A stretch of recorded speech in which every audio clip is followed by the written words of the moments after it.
Moro! Justi asensi Angel Eyet. Tuommoiset valot. Alfa Romeo 159 valoihin.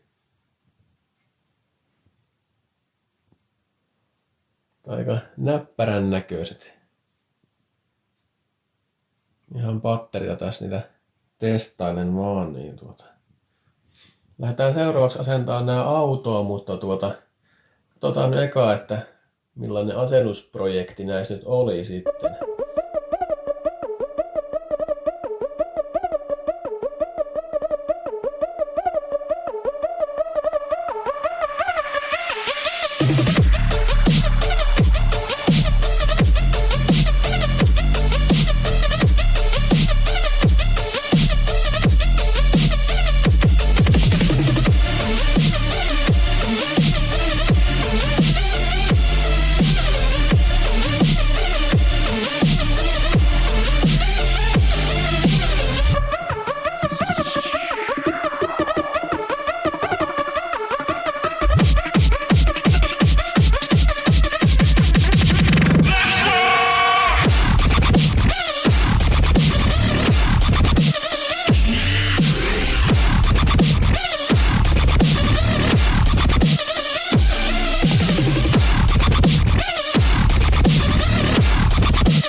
Ihan ekana tästä joutuu ottaa tämän muovin tuosta eestä pois.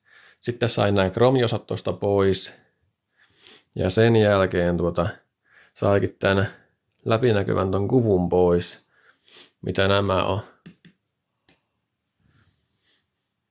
Se oli tosiaan liimattu kiinni, niin siinä oli vähän hommaa. Niin käytin 4 ruuvimeisseliä, että sai sen irti sieltä.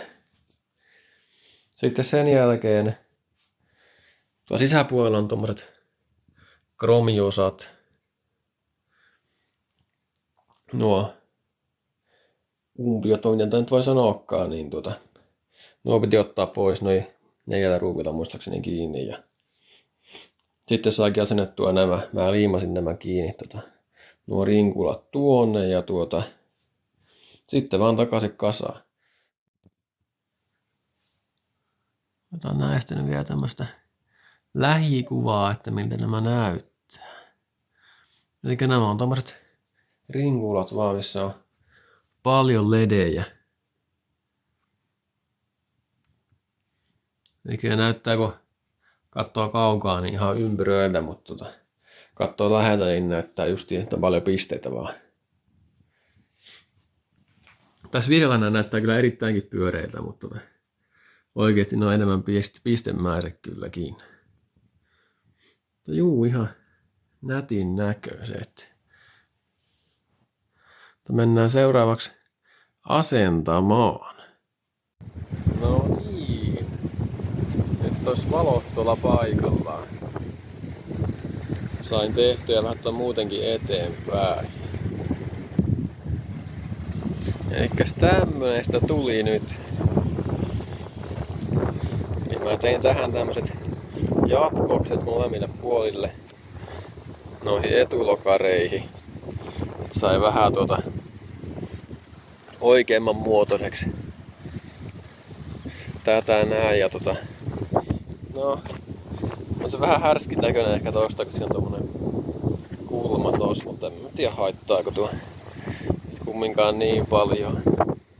No tosiaan siinä on nyt nuo Alfa 159 etuvalot kuntossa. Ei oo monella.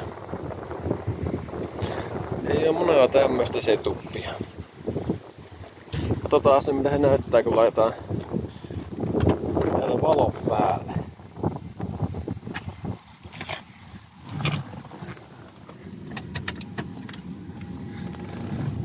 Käyrääs katsomassa. Siellä on tämmöset Angel-ait.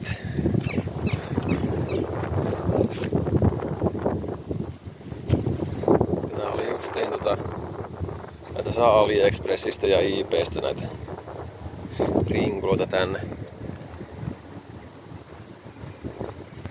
Niin nää tuli tänne sisällä vaan ihan liivalla kiinni. En tiedä näkyykö, no tuolla näkyy vähän jotain viiman jäämiä, niin tosiaan nää liimattiin tänne vaan ja ne puristui tänne aika hyvin tonne kromiin ja tän itse umpion muovin siihen väliin, että ei ne sitä oikeastaan pysty heilumaan, mutta mä laitoin sen liimaa kumminkin varmuuden vuoksi. Teipillähän ne piti tulla kiinni, mutta mä ne liimasin, ettei ne varmasti putoa, kun tää auto kumminkin tärisee niin paljon. Mutta ihan näyttävähän tästä tuli, ainakin omasta mielestä. Näyttävä systeemi. Vielä tässä nyt harmittaa vielä nyt tämä rako. Mä en tiedä, että mitä mä tällaista teen tähän jää. Tai tämä nyt nousee tästä ylöspäin vielä sentin tai 2, että en mä tiedä riittääkö se sitten. Siellä pitää vähän rälläköidä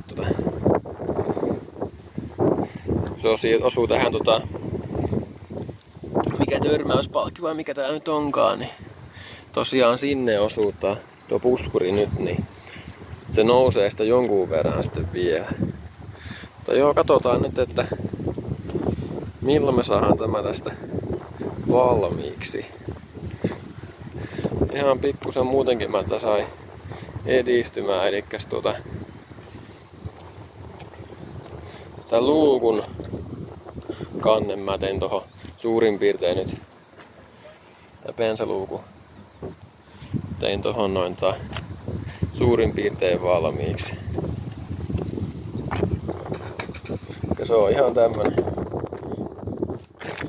Tuommoinen mä muotoilin sen vaan oikeamman muotoiseksi. Niin nyt se on aika hyvä. Nyt on ihan hyvä tuo luukku. En mä tiedä, mä varmaan tän jätän vaan tuo rinkulan tohon noin ja tohon tulee joku tarra sitten. Ja mä muutenkin tätä korisarjaa aika hyvin jo tasoittelin, ettei se nyt enää niin pahan näköinen oo.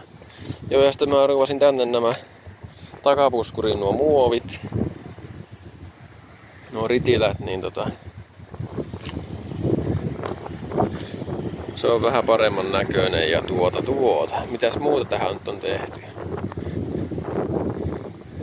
Niin tänne eteenkin kuuluis ne muovit, mutta ne on niin kalliit vaan lähemmäs 100 € kappale nuo eteen nuo muovit, niin taakse oli 20 € kappale, niin on vähän kalliit nuo noin. Niin. Ja niissä on ne sumuvalon paikatkin, muistaakseni oli täällä. Olisiko tuossa sumuvalon paikatkin. Se on muuta, että pitää nyt katsoa, tuleeko niitä sitten hommattua. Mutta joo, semmoista nyt näyttää Punto Alfa Romeo 159 etuvaloilla. Ei tule varmaan toista samanlaista heti vasta. Morjens!